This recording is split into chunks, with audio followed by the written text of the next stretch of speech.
Good morning, my dear students. Today we will take a summary for the most important points in chapter 1. Okay, chapter 1 start with what makes up matter. Okay, in this lesson there are 5 words, 5 scientific terms are very important in chemistry. Number 1, matter. Number 2, element. Number 3, atom. Number 4, compound. Number 5, molecule. Matter, anything that has mass and volume called matter. So this paper called matter. Why? Because it has mass and volume. This pen called matter. Why? Because it has mass and volume. Your phone, your laptop, your book, everything surrounding us called matter. Why? Because it has mass and what? And volume. Okay? Mass, the amount of matter in an object, and volume, the space that matter take. Okay? Second, element. Element, you can say simplest, smallest,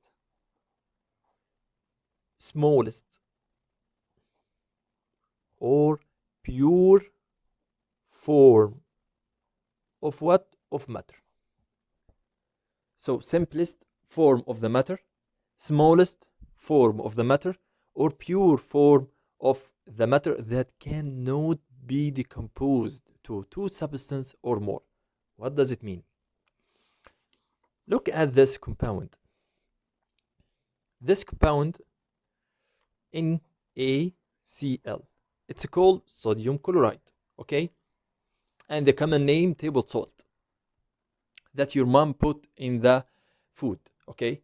NaCl, I can separate this compound to two elements, NaCl, right? Can I separate this one to two substances more? No, I can't. Why? Because this is the simplest form of the matter. Simplest form of this compound, it's called element. I cannot decompose it to two substances or more. Okay? So simplest, this one called element. This one called an element. Okay? Simplest form of the matter called element. What about simplest or smallest form of an element? What does it mean, mister? Look at this. O2. Cl2. This called element, right? Yeah. But it contains two atoms of oxygen. I can separate this molecule to two atoms, O and O. Okay? Look at this. Na2O.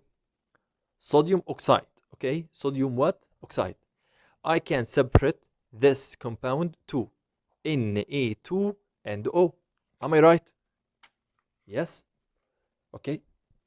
So, oxygen, can I separate more? No. Okay, so this is called atom. One atom of oxygen. Na2, can I separate more? Yeah, to Na and Na. Okay, so atom,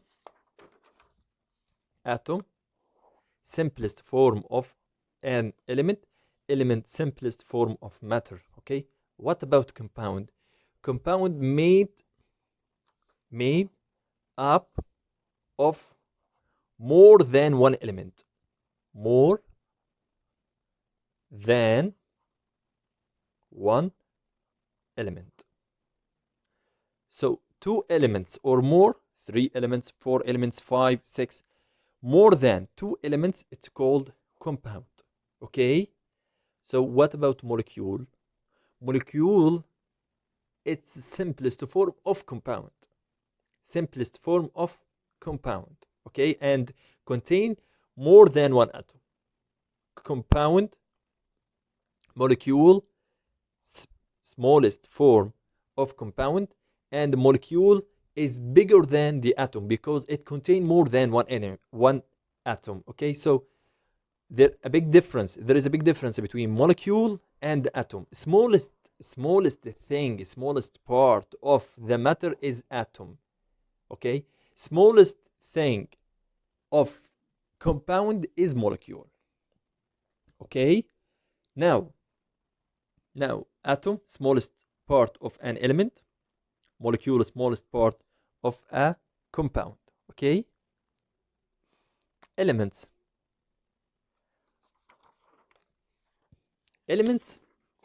classify to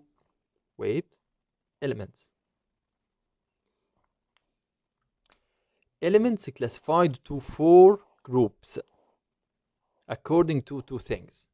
Scientists classify the elements to 4 groups according to 2 things. Number 1, the atomic number. Number 2, the properties of the elements. Okay, so what are those groups? Number 1, metals. Number 2, non-metals.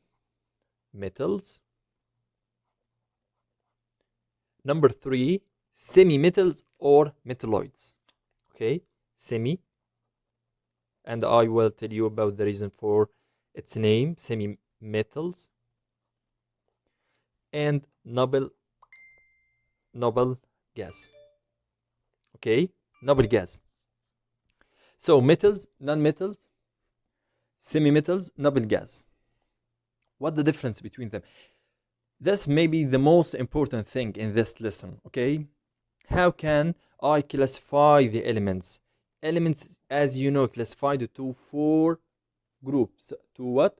4 groups: metals, non-metals, semi-metals, noble gas. What the difference between them? First, let me tell you about the difference between metals and non-metals. Metals and non-metals. Number 1, metals are shiny. What does it mean? Shiny. What does it mean? It means they have luster, like silver, like gold. Okay, while non-metals not shiny. That's number 1. So metals are shiny, non-metals not shiny. Metals have luster, non-metals doesn't have luster. Okay, that's number 1. Number 2, second, metals, all metals, good conductor of heat and electricity. Good conductor of heat and what? Electricity. Good conductor of heat,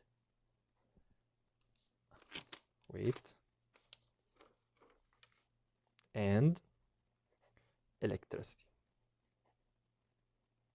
Okay, while non-metals, bad conductor of heat and electricity, except carbon. But carbon only good conductor of electricity, not heat. Okay, so metals shiny, have luster like silver or gold. Metals good conductor of heat and electricity. Non-metals not shiny, doesn't have luster, bad conductor of heat and electricity, except carbon. Carbon good conductor of electricity. Okay, number 3, metals, all elements that related to metals, all of them solids. All of them what? Solids. Okay, except one element called mercury is a liquid metal. So the only liquid metal is a mercury. Okay, non-metals classify to 3: can be found in solid state, can be found in liquid state, can be found solid, liquid, or gas, can be found in gas state. Okay, also most of non-metals are solids and some of them gases. Only one one non-metal liquid, it's called bromine. It's called what? Bromine. Okay. Solid like what? Like sulfur. Sulfur. Okay, and the carbon. Liquid only one, bromine. Gases like many, like oxygen, like many gases. Okay, and also chlorine in liquid state, and many gases. Okay. So now back to metalloids or semi-metals. Semi-metals or metalloids, sometimes similar or like metals group, similar to their properties. I'm talking about the properties, okay? And sometimes similar or closer or like non-metals, okay? Why? Because sometimes have a property of the metal group and sometimes have the properties of non-metals group. So, and for this reason, scientists call this group semi-metals, okay? Last group, like what? Like silicon, okay? Noble gas, last group. Noble gas, last group. Okay, these gases don't combine with other elements. Don't combine with other elements like neon, like argon, like helium. Okay? Atoms, atoms, there are three subatomic particles of atoms. There are three subatomic particles of atoms: protons, neutrons, and electrons. And what the difference between them? Protons have a positive charge, neutrons have no charge, electrons have negative charge. Okay. Second lesson,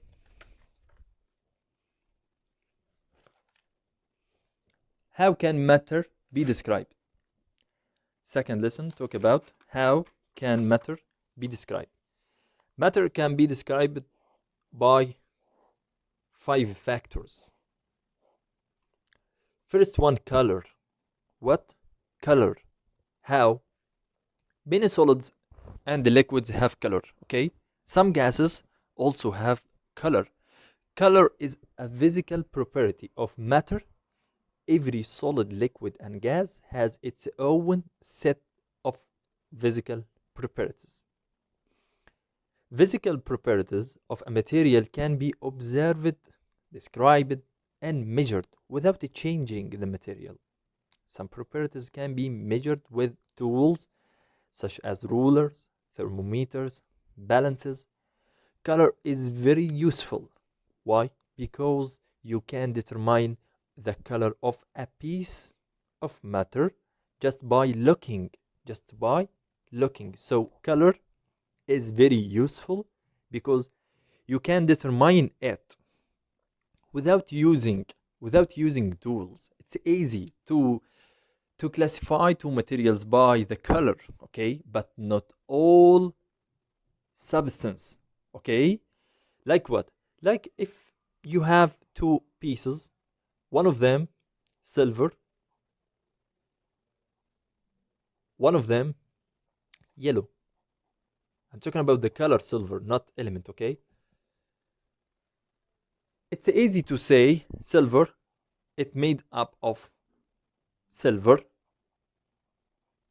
okay? And the yellow substance, it's made up of gold. It's gold, okay? And also, simply you can know the difference, or you can classify two substances or two matter of carbon and gold by color, by your eyes only. Okay, number two, the mass. Number two, the mass. I can describe the matter by the mass. Okay, number three, by volume.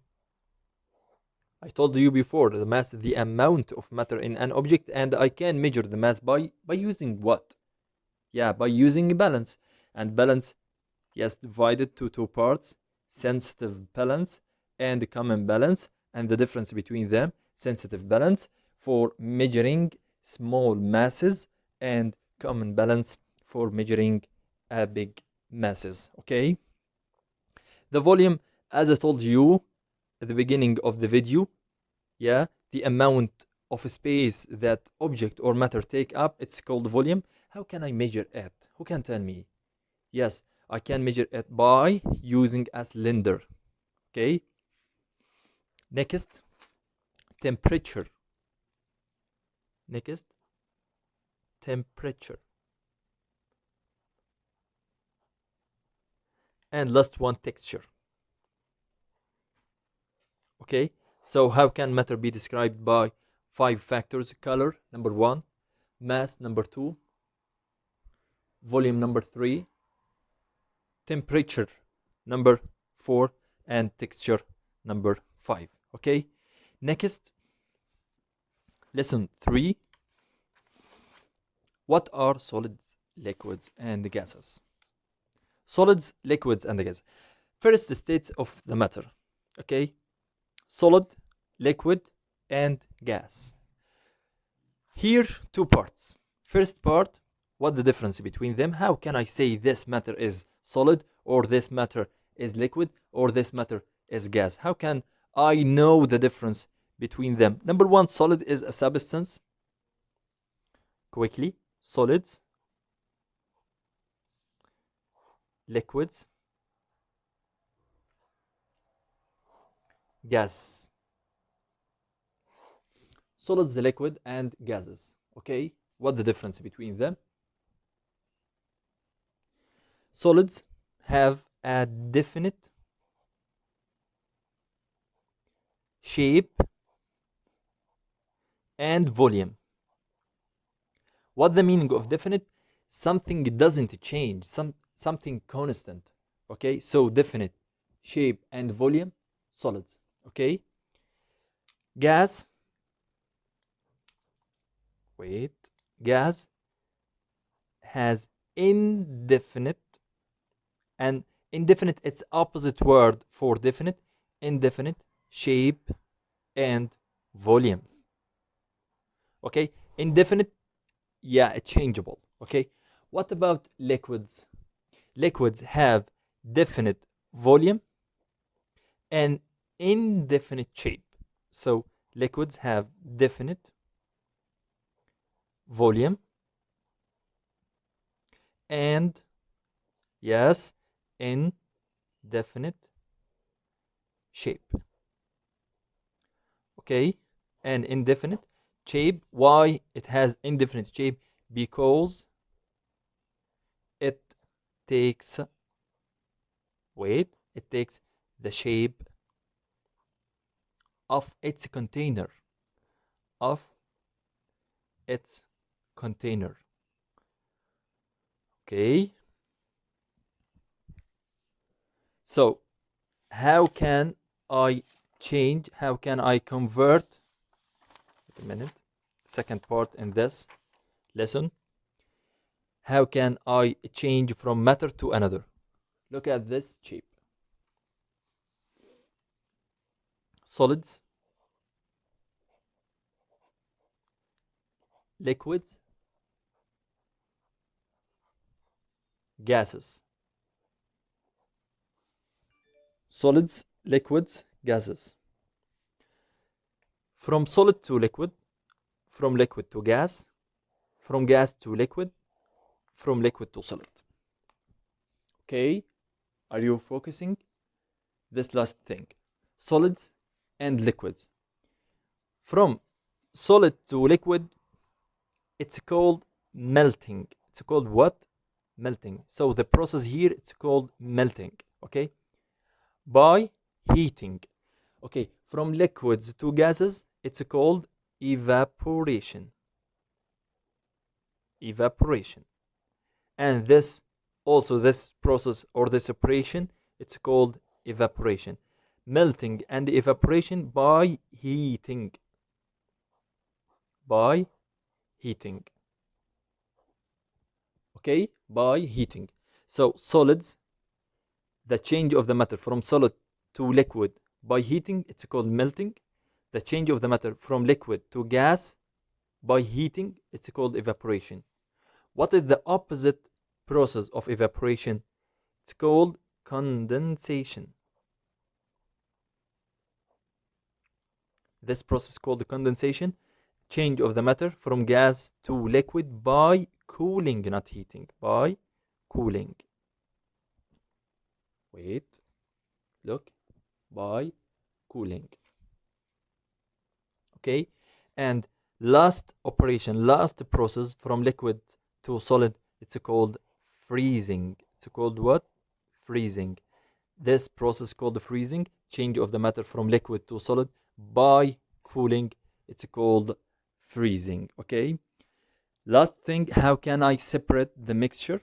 Last thing, how can I separate the mixture? Okay, by 3 ways. Number 1, evaporation.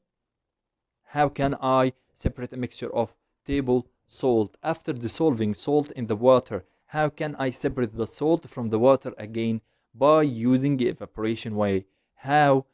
By putting the beaker over a flame, the water will evaporate while salt, it will remains in a beaker. Okay, so simply, yeah, by using this way, I can separate a mixture of salt and water, or sugar and water, or any substance dissolved in water. Okay, by using evaporation.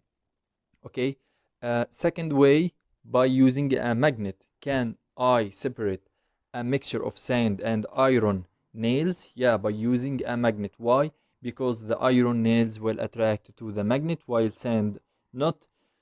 Last way, a mixture of sand and water. Sand and water. How can I separate a mixture of sand and water? As you know, sand will not dissolve in water, so I can separate it by using a filtration paper. A filtration paper, I can separate a mixture of sand and water. If you have any question, just put it in the comments. I'm waiting for your questions. I'm waiting for your answers. Thank you. Goodbye.